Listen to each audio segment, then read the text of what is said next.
que o professor Marcos. Ele já teve alguns eventos online, é a primeira vez que a gente se encontra pessoalmente, que eu me lembre. Pode ser que a gente já tenha cruzado ali pela PUC em algum momento, mas uma reunião, um evento, primeira vez. Mas o bom é que a pandemia deu oportunidade a gente a fazer essa interação remota e a desenvolver muita coisa, né? E aí eu estou aqui para saber quais são os desenvolvimentos que a PUC tem feito, que o professor tem feito e sua equipe na saúde, e nesse momento tão complicado que vivemos, teve muito desenvolvimento científico e tecnológico, não é isso? Vamos lá. Duas coisas, tá legal. Primeiramente, muito obrigado pelo convite, né? A Maria Luísa, a Gisele também, que fez o contato também. Na verdade, eu acho que eu sou embaixador também de alguma coisa, né? Hã? Rio Mais Inovador, né? Muito obrigado também por essa nomeação.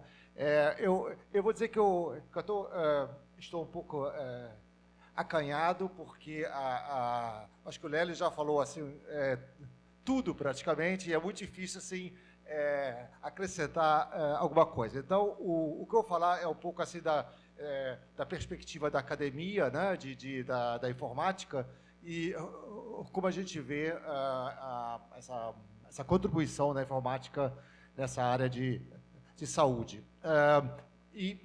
Mas eu preparei minha palestra não tanto se falando dos projetos que o meu laboratório está fazendo, ou que o DI como um todo está fazendo, mas muito mais uma perspectiva mais holística, que o Lélio já me roubou. Ele já falou tudo que tinha que falar, mas tudo bem, vamos lá.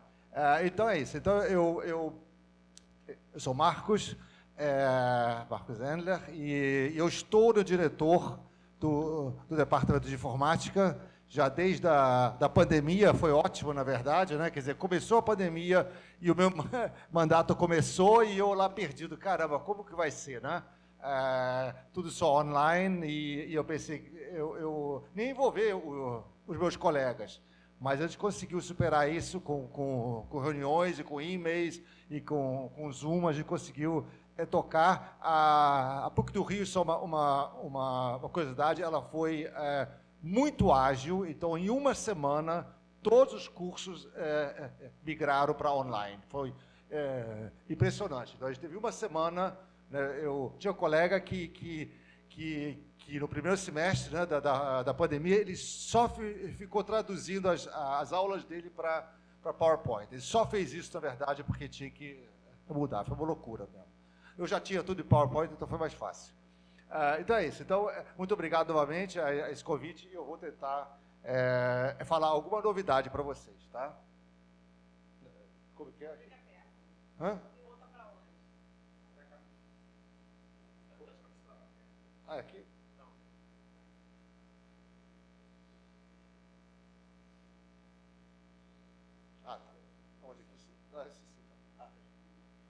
Então tá. Então, para quem não conhece lá a PUC do Rio, né, esse é o Rio Data Centro, que é o prédio onde a informática fica, né? A gente fica no quarto e no quinto andar ali, né? O campus da PUC é muito bonito, muito arborizado, então é um ambiente muito, muito gostoso lá. Então esse é o departamento lá. Esse é o corpo docente. Nós somos, então, um departamento muito pequeno, na verdade, comparado com outras universidades, né, outros departamentos. Tem só 20 professores de tempo integral e mais 2 eméritos. Aliás, está faltando um terceiro aí que não tinha foto, que é o Arndt von Starr também, né? E vocês podem imaginar que, como a informática tem tantas áreas assim, né, a gente tem que sim tentar cobrir muitas áreas e as áreas de aplicação, né? Porque hoje em dia a informática ela se tornou praticamente uma ciência básica, quase, né? Tipo assim, ela permeia muitas áreas, porque nas áreas todas você usa algum tipo de computação. Então, imagina, a gente tem o aspecto de saúde, tem o aspecto de agronegócio, tem o aspecto de indústria 4.0, tem muitas áreas, né, em que a gente tem que que atuar. Então, realmente não é fácil, mas a gente tenta dar conta disso. As áreas cobertas pelo departamento são áreas de computação mesmo, né? Vocês podem ver aí, tem Data Science e IA, né? Tem a interação homem-computador, que é muito importante também, tem redes e sistemas distribuídos e assim vai. Mas não tem muitas áreas, realmente. Né? Realmente a gente só cobre o espectro mais ou menos pequeno, mas a gente acha que é um core bastante importante que dá vazão a muitos projetos legais. Uma outra parte importante do departamento são os NITs, são os núcleos de inovação tecnológica, e que são laboratórios. Não são todos que ficam nesse prédio, né? Não cabe, né? Então tem outros laboratórios no outro prédio em frente ao RDC, tem num prédio que foi doado pela Petrobras também, onde tem alguns laboratórios, mas o que eu vou mostrar agora são que nós temos lá associado ao departamento, né? O departamento é a parte mais acadêmica, mas aqui nós temos, então, laboratórios temáticos, né? o NITs, e as áreas que são cobertas por cada um. Então, tem desde multimídia e TV digital, tem wearables também lá no GIST, tem no Galgos, tem Data Science, então vocês têm um panorama, que tipo de projetos, que tipo de assuntos que cada um dos NITs ele pesquisa, né, de certa forma. Né? E para cada NIT ele é coordenado por um ou mais professores. Né? Os maiores laboratórios são o ITECRAF, né? Que já é um instituto, na verdade ele era um NIT, hoje em dia já é uma unidade independente do departamento, mas muito amiga do departamento, né? Porque surgiu do departamento. Tem um LES, que até o colega está aí, né? Do LES, né? Que mexe também com healthcare e tudo mais, né?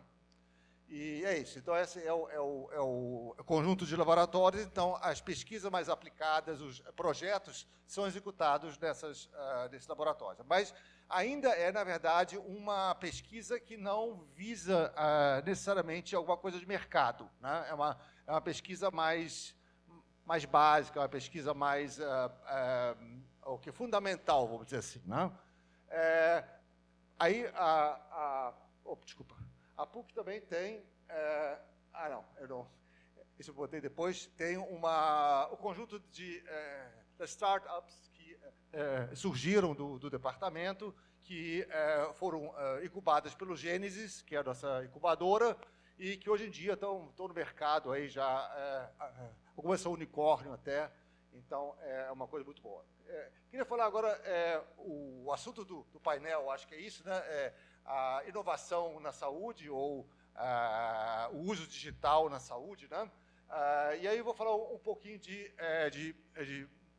desafios que eu vejo, quais são os problemas, os entraves, meio que complementando aquilo que o Lélio falou, porque ele já falou tudo, né? Mas tentando complementar, de certa forma, e algumas perspectivas do que eu vejo.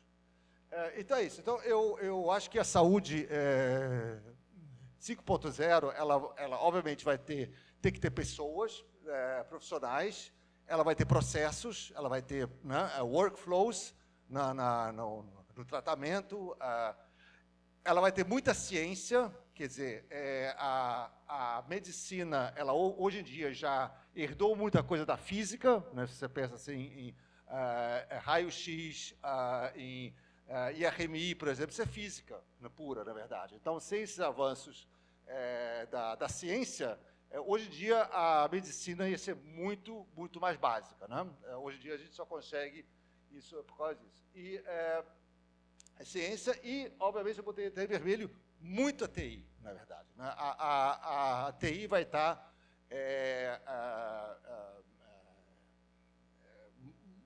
muito presente da saúde.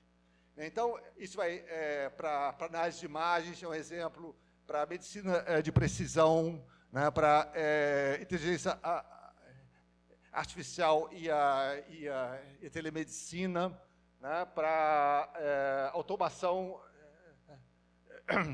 laboratorial, né, são todos alguns exemplos de áreas em que esses elementos todos, né, de profissionais, processos, ciência e TI vão estar em conjunção, né, eles vão estar operando juntos, assim, de certa forma. Né? Aqui tem alguns exemplos, né, que eu peguei assim, da web, assim por acaso, né? E aí vocês veem em vermelho o que ela melhora, ela automatiza algumas etapas na varredura de RMI. Ali você sinaliza os casos críticos e alerta, né, para raio-x. Ali você acelera as cargas de trabalho, né, quer dizer, o workload, né, que você tem, para RMI também. Então, você otimiza, de certa forma, os exames via ressonância magnética, né? De imagem por ressonância magnética. E tem protótipos de robôs, por exemplo, que já desinfectam automaticamente leitos ou superfícies. Né? Então, isso é só um pequeno apanhado. Evidente que tem muitas outras tecnologias já disponíveis. Né? Se vocês quiserem mais detalhes, você fala com o Lélio. Ele, com certeza, vai ter os maiores detalhes, e até os nomes das empresas que fazem isso, que eu não sei, né? Porque eu não sou da área de saúde, tá? Mas me convidaram para falar aqui, então eu estou tentando me virar. Então, é isso. Então, o que eu acho, né, é que a indústria de TI está crescendo muito nessa área de saúde, né?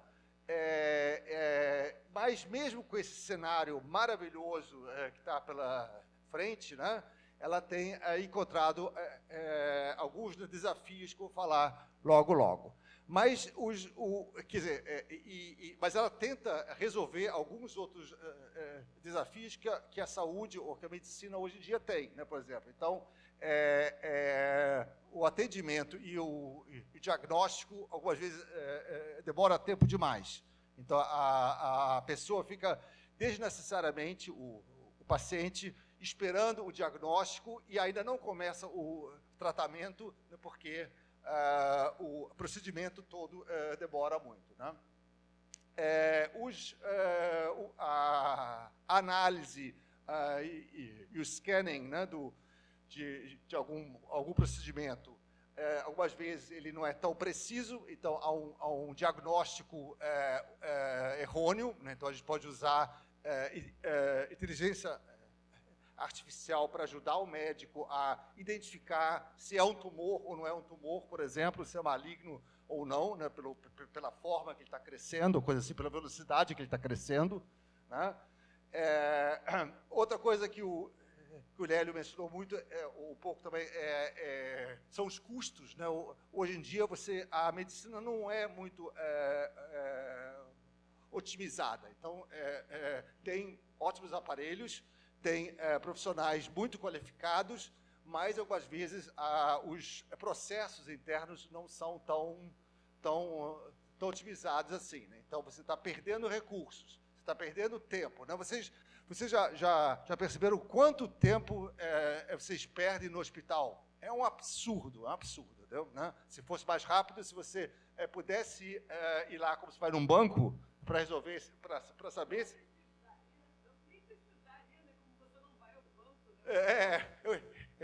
Ou isso, exatamente, você nem precisaria ir no banco. Então, é isso. Então, você precisa diminuir os custos da medicina, que estão altíssimos, né, estão aumentando-se cada vez mais, e a gente percebe isso na conta, no boleto do plano de saúde, né, especialmente no meu caso, que já sou um pouco mais velhinho, vai aumentando, e aí você pensa, meu Deus, e aí quando eu tiver 80 anos, o que vai ser? Né? tem que pagar 1 milhão por mês, praticamente, né?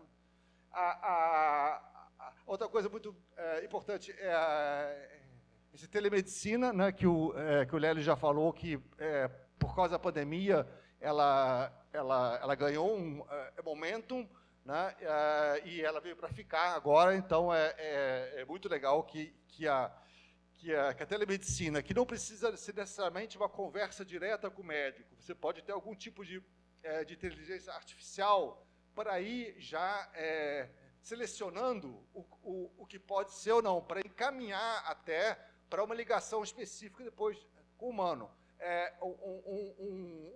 Um pouco como aqueles serviços 0800, quando você liga, tem uma maquininha primeiro que pergunta um monte de coisa para você, mas já encaminha você, e aí se você disser, estou com uma dor de garganta, mas não tem tosse, estou com um pouco de febre, e você pode já encaminhar para uma certa um atendimento mais personalizado.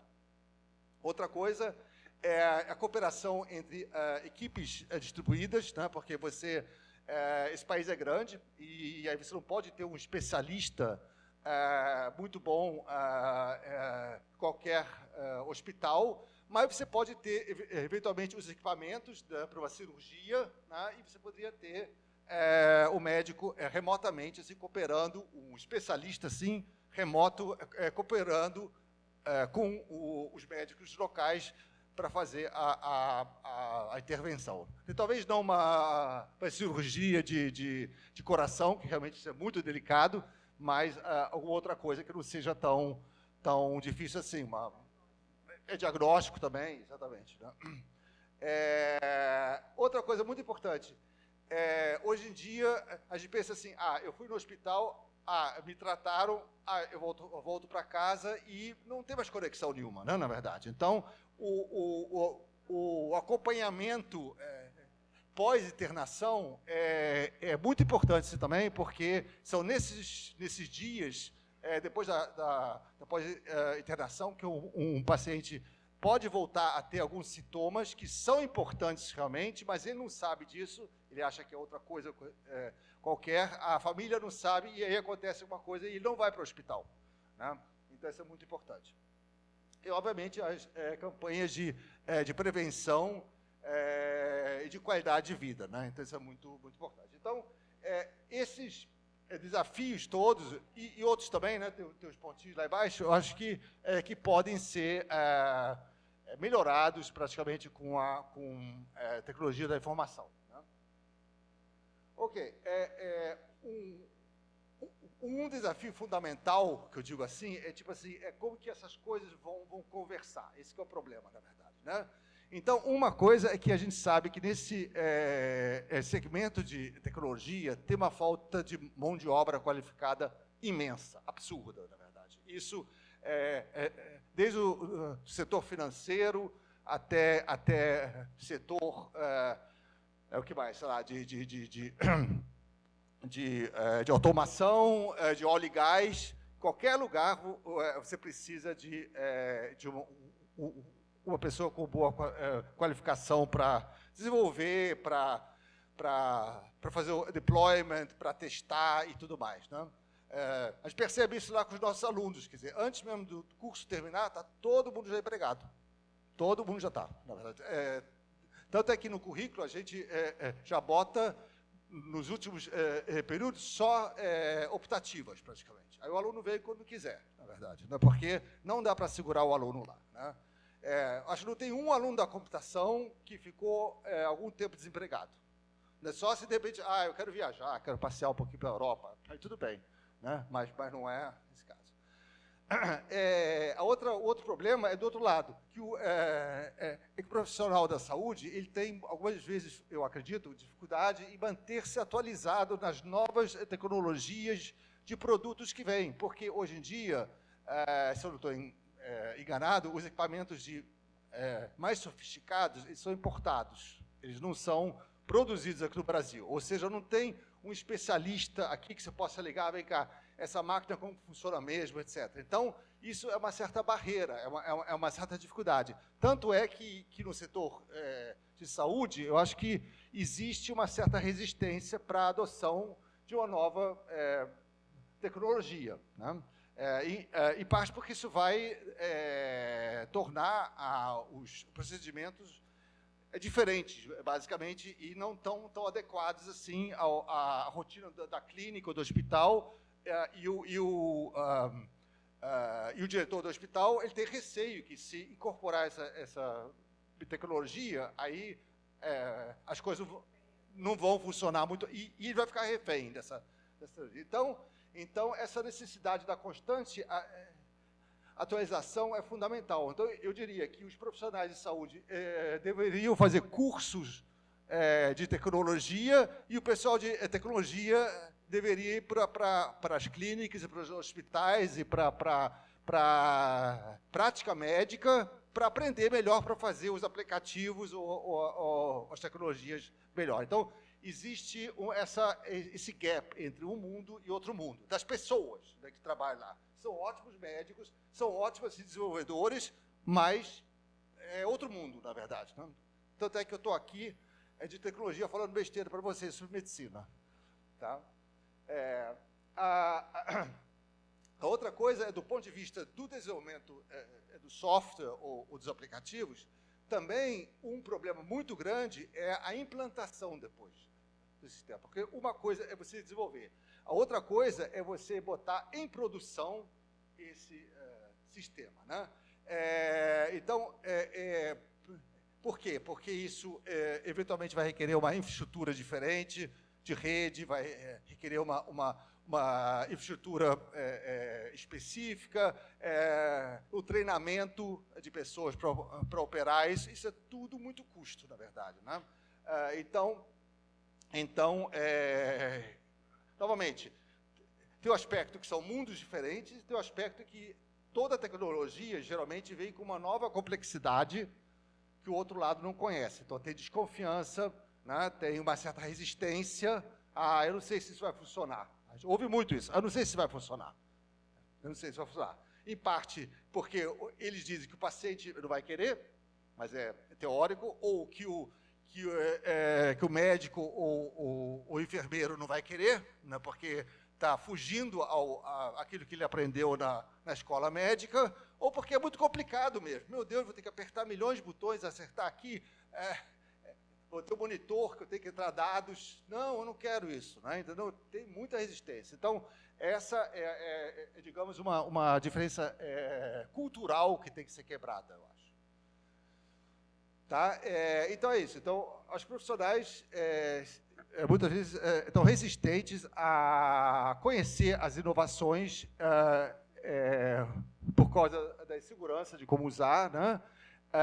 E também desconfiam, né? Será que isso é preciso? Será que ele vai realmente me apontar a informação correta? Então, isso demanda uma certa conhecimento mútuo, praticamente, né? E uso, né? Uso na prática. Ok, então, isso são o que eu vejo lá, desafios muito grandes. Lá na PUC, a gente está tentando se aproximar da medicina agora, né? Eles não têm um curso de medicina na graduação, mas tem na pós, e a gente quer agora, aos poucos, botar cursos em conjunto, justamente, em que a gente junta... o tempo acabou? Tá, então, rapidamente, tem algumas macro tendências de wearables, né, que estão no mercado de wearables, é imenso o mercado de wearables. Tem o uso de smartphones com sensores. Então, hoje em dia, eles são tão poderosos que podem ser uma ótima câmera, ou podem medir o batimento do coração, e assim por diante. Outra tendência são os bots, né, que são justamente os conversadores, né, que são inteligentes, que conhecem medicina. Isso é um campo riquíssimo, eu acho, né? Muita coisa pode ser feita. Tem os robôs físicos, que obviamente aí envolve mecânica, é outra coisa. O Lely já falou dos sensores que vão na pele, que são as tatuagens, que podem estar conectados com a internet, e dessa forma podem informar em tempo real as informações para o médico ou para a equipe médica, ou coisa assim, né?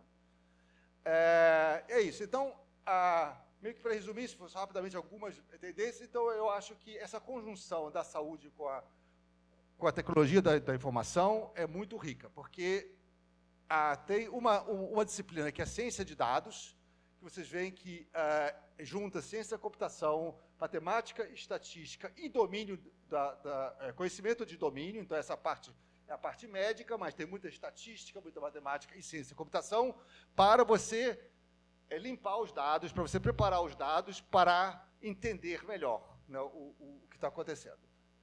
Tem a internet das coisas com sistemas embarcados, é outra área da computação que pode contribuir muito para isso. Tem o aprendizado de máquina, e aí tem várias modalidades de aprendizado de máquina, supervisionado, não supervisionado, contínuo, é o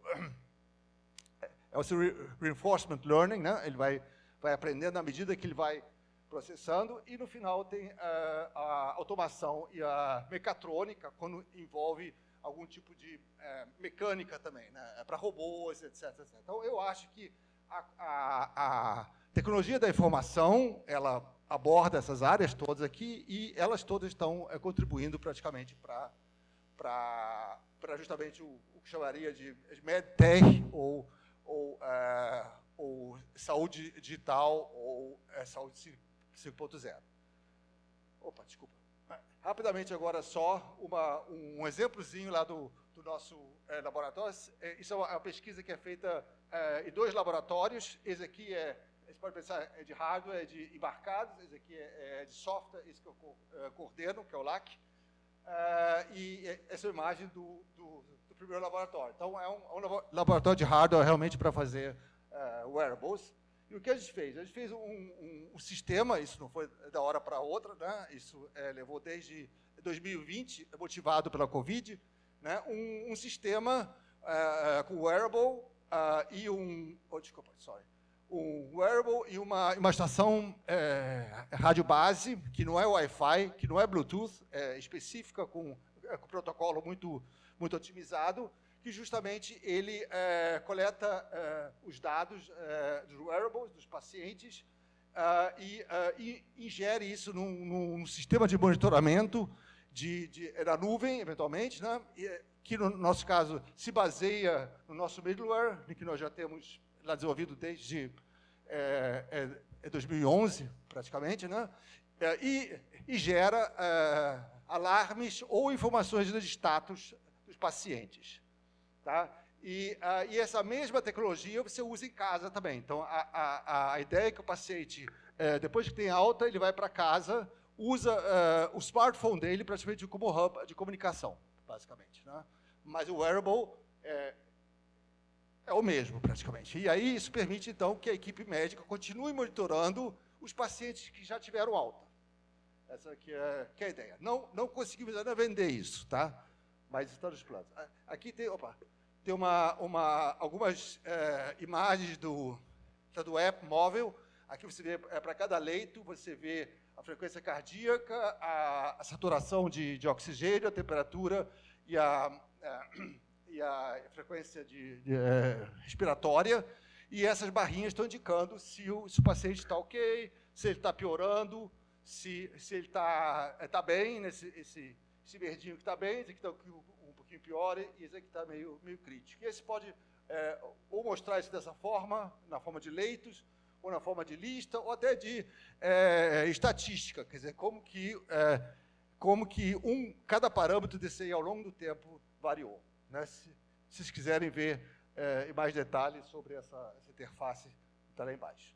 E a gente lá desenvolveu também, lá o GIST, né, o outro laboratório, desenvolveu esse wearable, ele está aqui, na verdade, né, que é uma pulseirinha e um oxímetro, né, que está ligado a ele, e esse wearable envia as informações sem fio, obviamente, para uma estação rádio base pequenininha que fica na enfermaria, ou, no caso de casa, é para o smartphone do dispositivo. Então ele opera tanto com esse protocolo específico da Nordic, como também com Bluetooth, Low Energy. Né?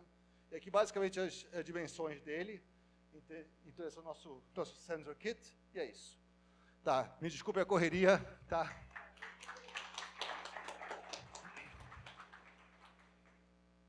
Professor Marcos, eu fiquei muito impressionada aí com essa capacidade do laboratório GIST. É. Sensacional. Volta aí um pouco para mostrar aí as coisas que vocês fazem até. E eles, então, os small things. Sensacional. O que você acredita? Você acredita que esse laboratório tem condições de fazer parceria com empresas, por exemplo, da CESPRO, para que a gente possa comercializar? Eu acredito que as empresas da CESPRO têm pouca capacidade de pagar a tecnologia para comercializar, mas nós temos grandes capacidades de se unir em parceria para fazer a venda conjunta das ferramentas e dar manutenção, aquilo que a gente estava falando ali no café, a respeito dessa parceria. Você acha que a PUC tem abertura para esse tipo de negócio? Eu acredito que a gente tem muita capacidade para fazer esse tipo. Olha só, o que a gente assim, precisa lá de recursos financeiros é o quê? É bolsa para aluno. Né? Porque a gente está ganhando o nosso salário. A gente, tudo bem. Tem outros, alguns alunos de pós-doc que, de repente, já tem outra bolsa muito boa. Mas essas tecnologias têm royalties, estão patenteadas? Não. Ainda não. Ainda não. Qualquer coisa que vá ser patenteada, a regra da PUC é 50% da PUC e 50% do... Quem for fazer o trabalho de comercialização, cliente, isso, exatamente. E, pelo que eu soube, eu acho que a PUC, ela gasta dinheiro para fazer a patente, também nesse caso, de 50-50. Se a empresa quiser 80% ou 20%, a empresa faça tudo, na verdade. Ah, sim. Tá. É eu acredito que tem esse mercado. Minha tese de mestrado, no século passado, né, foi de tomografia com poucas projeções. E, na ocasião, eu acreditava que seria possível, porque a gente identificou na tese que era possível fazer uma resolução, uma capacidade de resolução da imagem com tanta capacidade quanto aquela de muitos passinhos, aquela que tem muitas posições. E o grande gargalo era fazer o hardware. Né? Qual você acha que é esse espaço? Quando o Brasil vai desencantar e aprender a fazer hardware? Porque o hardware é simples, né? É simples fazer. Cada vez mais. Mas deixa eu dizer uma coisa. Muitos componentes que são usados aqui hoje em dia são comprados da China, na verdade. Você manda fazer na China. Está mais disponível, inclusive. Você faz o circuito, você manda a especificação do circuito lá e eles produzem 10 mil unidades, 100 mil unidades. Vem para cá e você monta, na verdade. Né? Você monta no kit. Não, eu acho que é bem viável. Quer dizer, o bom do Brasil é que a gente tem a capacidade humana para projetar circuitos. Se a gente não tivesse isso, ia ser muito pior. O que a gente não tem são as fábricas muito caras e muito sofisticadas, onde ninguém entra lá dentro, na verdade. São hermeticamente fechadas para garantir que não tem nenhum grão, nenhum nada na produção do chip. Isso é muito caro, isso tem na Coreia, e tem na China, e etc. Mas se eles estão exportando para cá, ótimo. Então a gente faz o circuito e faz. Tornando mais simples. Até posso dar um anúncio, na verdade, que esse GIST esse nosso makerspace da informática, mas o CTC, que é o Centro Técnico-Científico, que envolve as engenharias todas, está fazendo um makerspace imenso lá, na verdade, para robótica, mecatrônica, para IoT, para wearable, para um monte de coisa. Isso vai estar implantado no ano que vem. Né? Como a gente é um pouco rápido, a gente já montou esse laboratório porque a gente quer mostrar que a informática não é só software, né? Ela tem hardware também. Muito bom. Alguém tem alguma pergunta, professor? Por favor, Gisele. Parabéns, Marcos.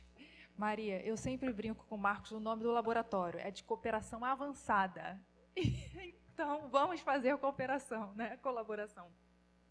Marcos, você comentou aí, né? É um desafio realmente, a gente sempre conversa isso na CESPRO, né? A falta de profissionais. Você falou que os profissionais, quando se formam, né? Os alunos, quando se formam, eles já estão totalmente empregados. Mas você também tinha comentado, em alguma reunião anterior, que existe uma capacidade máxima, né, de atender alunos, né, por turma.